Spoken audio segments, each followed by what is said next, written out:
The conditioning principle is specificity of training. Whether the player is a running back accelerating through a hole, a guard pulling around end to block, or a linebacker blitzing the quarterback, the player's success will be largely dependent on speed, power, and agility. The drills on this video are specifically designed to condition football players by focusing on developing speed, power, and agility. The primary objective of conditioning is to improve the energy capacity of an athlete to improve his performance. Many coaches and athletes are confused or misinformed on how to implement the correct conditioning methods for football. Coaches oftentimes evaluate their programs based on what their coach did, or according to what the state championship team is doing. Unfortunately, an abundance of football coaches believe doing aerobic distance running in their conditioning program prepares football players for the fourth quarter. Many strength and conditioning coaches also believe in aerobics to build a conditioning base for football.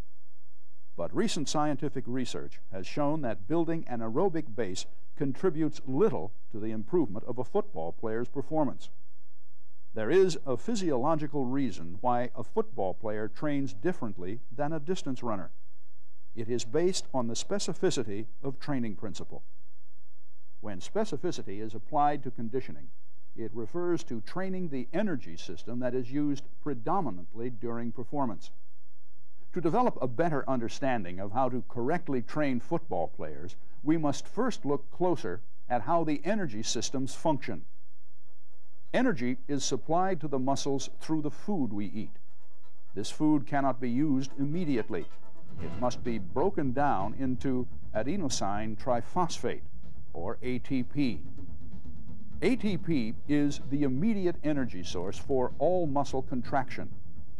ATP for muscle contraction is made accessible by the interaction of three energy systems that can be represented by a hydraulic model of three interconnected storage tanks.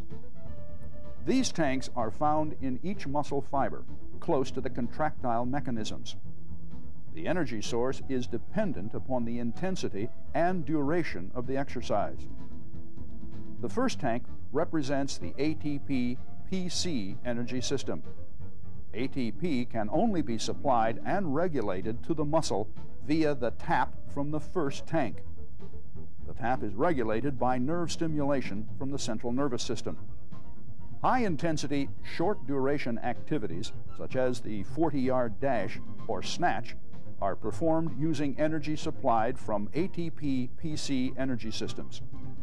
The energy from this source can be supplied immediately, and the amount of force generated by muscle contraction is high. But the amount of energy readily available to muscles is limited.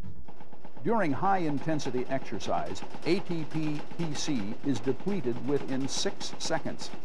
For example, when running stadium steps as fast as possible, the ATP-PC is depleted within 6 seconds, and the athlete actually starts to slow down. If intense exercise is continued for more than 6 seconds, the energy needed is supplied from the second tank, or the lactic acid energy system.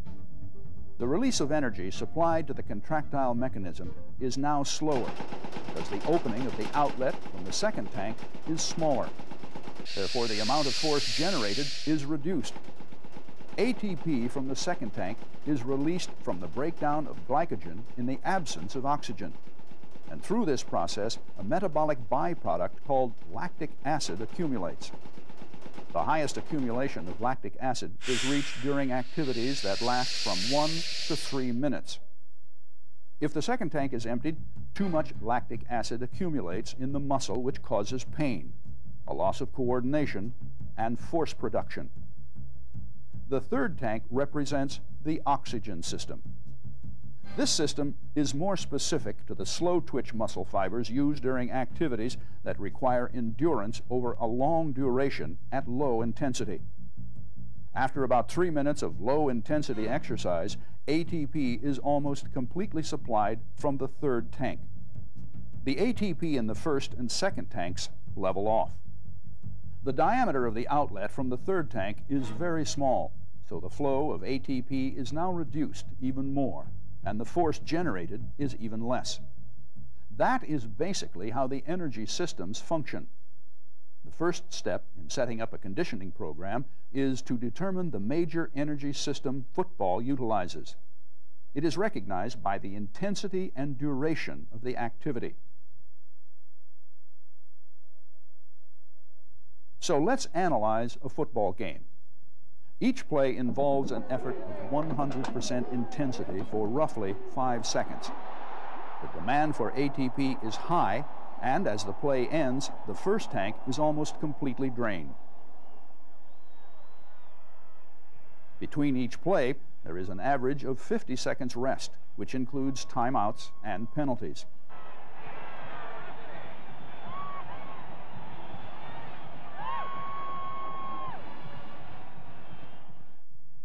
The tank fills back up to almost maximum capacity between plays, allowing maximum intensity for the next play.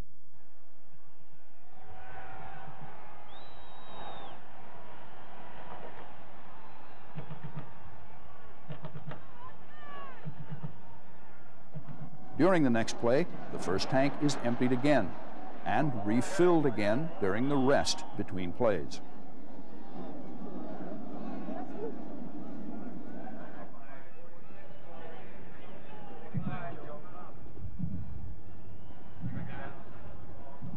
It is the same process with each play. The first tank is emptied and refilled between plays.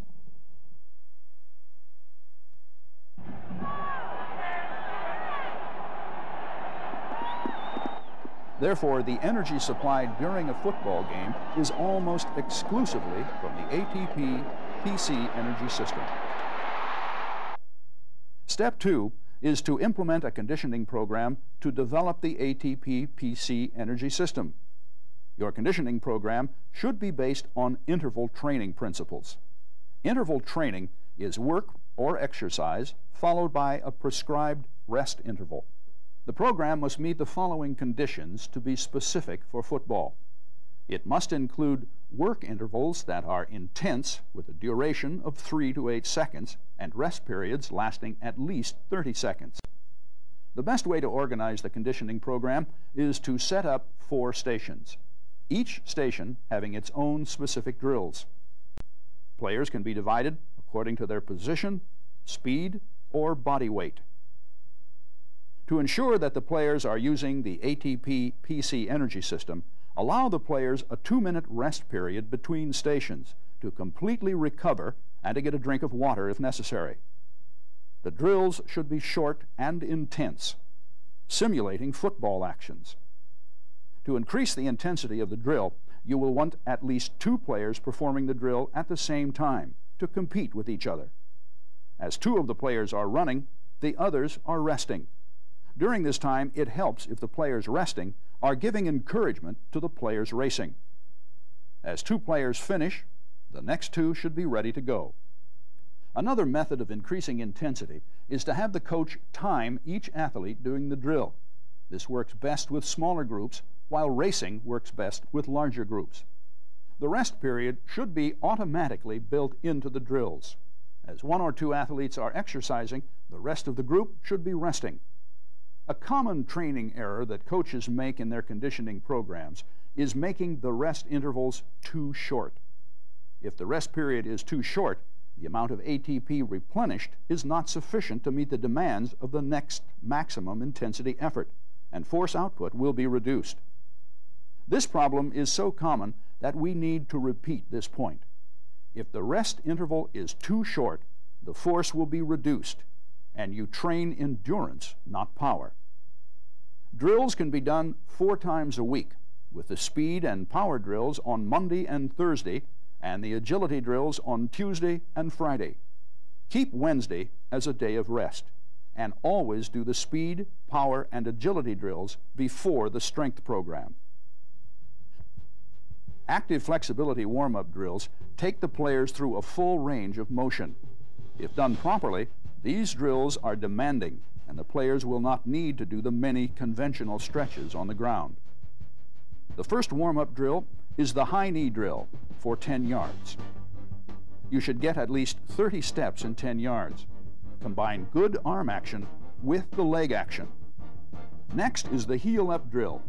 Alternately swing the heel of each foot up to the buttocks for 10 yards. The heel-up drill develops flexibility in the quadriceps. High knees with heel-ups is used to develop flexibility for the sprinting action. Start by doing high knees, then combine with heel-ups for 20 yards. Next is high knees with foreleg extension for 15 yards to improve hamstring flexibility. Make sure to lean forward on this drill so that the hamstrings go through a greater range of motion. The next drill is backward heel-ups, which stretches the hip flexors. Bring the heels up to the buttocks and then reach with the feet as far as you can while moving backwards. This drill can be done for 15 to 20 yards. The karaoke drill develops flexibility in the hips and trunk muscles. Get into a good hitting stance with knees flexed and shoulders facing squarely forward. Make sure to get good hip rotation. This drill can be done for 15 to 20 yards. Speed drills will improve running speed and acceleration. The arm mechanics of sprinting action is often an overlooked factor. If a player has problems with his arm action, he will have problems with his leg action. Sit on the ground with your feet out in front of you. Swing the arms at a 90-degree angle, independent of the shoulders. Coming forward, the hands should come to the side of the face, to the level of the mouth. Keep the body relaxed, especially in the face and shoulders. Build-ups will develop good sprint mechanics. Begin with a standing start and gradually build up speed until you are at full speed at 40 yards, then gradually slow down. After good running mechanics are developed, you can add flying 30s. Gradually build up speed for the first 30 yards. At 30 yards, run as fast as you can for another 30 yards, and then gradually slow down. 10-yard starts can be practiced using a three-point stance, typically used for running the 40-yard dash. Keep the head down and concentrate on staying low by blasting forward. Sprints of 20, 30, and 40 yards are excellent for conditioning and speed development. After each sprint, turn around and walk back to the starting line. This will allow the proper amount of rest and allow maximum effort on every run. Stadium steps will develop explosiveness and stride length. Concentrate on driving off the hind leg, extending completely at the ankles, knees, and hips, and use good arm action. If stadium steps aren't available, hill runs can be added. The harness drill is great to develop acceleration or the ability to get top speed quickly. Exaggerate the forward lean and drive off the hind legs, extending completely at the ankles, knees, and hips. Use good arm action, driving them hard. Power drills are shown in the order of difficulty. Start with the easy one and gradually add the more difficult ones. Gradually increase the number of repetitions that you do in a workout. Power skipping is done by trying to achieve as much height and distance as possible on each skip. Concentrate on driving the knees high. Bounding is simply running with an exaggerated and flowing harmonious action. Explode forward from one leg to the other, achieving maximum distance on each stride. The emphasis is on distance and not speed. The triple jump is another explosive exercise to help develop acceleration. Explosively jump forward and up. Land on one foot and immediately step forward using the momentum from the first jump and land on the other foot. Immediately take off and extend both legs out as far as possible, landing on both feet. Use a single bag for lateral jumps and jump from side to side as you lift your knees to go over the bag. Emphasize making the jumps quickly. Bag jumps are done by hopping over a series of bags stacked too high. Jump with both feet together, lifting the knees as you go over the barriers. Don't stop between each bag. Increase the distance between bags as the drill becomes easier. Single leg power hops help develop starting power and acceleration. Explosively hop as far forward as possible and up, extending the leg. During the time in the air, bring the heel up to the buttocks. Swing the knee forward and land on the foot. Do this for 5 to 10 hops and switch legs. Most agility drills emphasize quick changes of direction and footwork while maintaining control of the body. The ladder drill utilizes quick changes of direction. You can specify whether you want the players to touch the line with their hands or with their feet. Remember to have the players face the same direction as they turn so that they are pushing off with both feet. Use your imagination by using different variations of the ladder drill. Make sure to keep the drills short and explosive. The ladder drill can be done by using the shuffle step or the bear crawl. Another variation is to use the back pedal and go. The pro agility drill is used by many NFL teams to evaluate agility. A 2-point stance or 3-point stance can be used. To begin, straddle the middle line. The player first goes to the right, touches the line with his right hand, sprints back to across the middle line to the far left line and touches it with his left hand. He finishes by sprinting back across the middle line. Always face one direction so that you push off with both the right and left feet. The 4-corner drill has 4 cones placed 10 yards apart in a square. Start at the right side of the square and sprint forward to the first cone. Make a reverse pivot by throwing the right shoulder clockwise. Karaoke to the next pylon. Reverse pivot at the second pylon and run backwards to the third pylon. Reverse pivot and karaoke to the finish. On the karaoke legs, you are always facing to the front. For the Nebraska agility drill start in a 3-point stance, sprint around the first cone and make a right-hand turn. Sprint to the second cone and make a left-hand turn. Run to the 5-yard line and touch it with your fingers. Then backpedal across the starting line to the finish. Bag drills are to be done with 6 to 8 bags laying flat on the ground. Run straight through using high knee action. Do not let the feet swing out to the side. Next, move sideways through the bags using a high knee lateral step. Keep the arms pumping as you go through, shoulders square, and eyes looking forward and not down at the bags.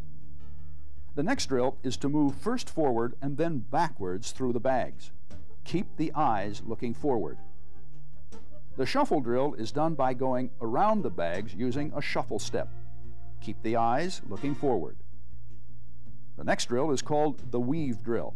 Instead of using a shuffle step, have the players run around the bags, planting the outside foot and making sharp cuts. The next drill is used by linebackers and is called the tap drill. As they go over each bag laterally, they make a pop with their hands on the ends of each bag. A good power drill is to jump over the bags, making 180-degree turns. Continue to alternate directions as you go over the bags. The next bag drill can be used by linemen and running backs alike. It is called the wheel drill. You need 4 bags at 90 degrees from each other. A 5th bag positioned opposite of where the player is to start. Start with both hands in the middle of the bags. Proceed to the right, chopping the feet over each bag while pivoting around on your hands. When both feet are in the same area as you started from, quickly reverse directions and return to the start. Finish by quickly sprinting out of the bags over the 5th bag, which is positioned 2 yards away. A variation of this drill is to start to the right while pivoting only on the left hand, and when the player reverses directions, switch to the right hand, coming back around. The last series of drills are done with a set of ropes. The ropes emphasize good footwork and high knee action. The first drill is to run through every other hole using high knee action. Do not swing the legs out to the side. Keep the eyes looking forward. For a quicker foot movement, run through every hole. Keeping the shoulders square, run through the ropes laterally. Pump the arms and keep eyes looking forward. A variation is to move laterally through the ropes, double chopping the feet in every hole. The next drill is the weave drill. If you start off on the left side, put the right foot in the first hole. Run diagonally through the ropes and out the other side. With both feet together, hop diagonally through every other hole to build power in the legs and lateral movement. Make sure the drills are quick and explosive and allow ample rest between each repetition. Proper form is critical in order to derive maximum benefits. Don't sacrifice good technique.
Let's go.